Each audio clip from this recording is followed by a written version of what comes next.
Sabi ng Diyos mismo, ang panganay na lalaki, anumang nais mong gawin para makapagtago at makailag sa aking mga salita, ay tatama at tatama pa din ito para sa iyo ito.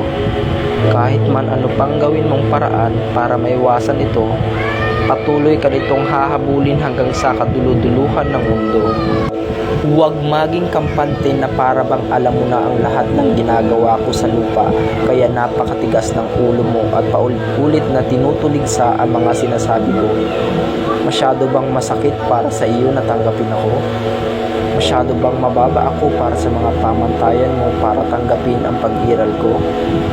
Kung gayon, paulit-ulit na hahabulin ka ng aking mga salita. Ito ay gaya ng grupo ng mga balang na handang pinsalain ang lahat ng madaanan.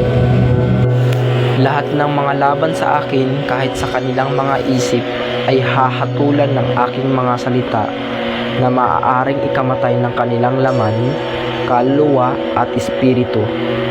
Sino kung gayon ang nagdududa sa akin sa kanilang mga isip?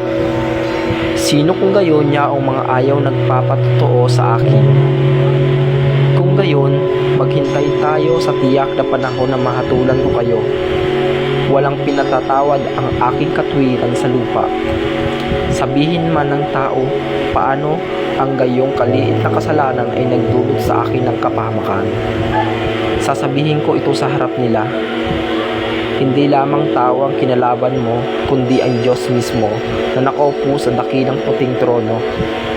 Kaya sino mang laban sa gawain ng mga huling araw, sino mang nais pigilan ang pagkalat ng aking mga salita at pagpapakita ko sa lupa, ay karapat-dapat na dapuan ng mga salot, sakit, sakuna, puot at sumpa ng makapangyarihan sa lahat.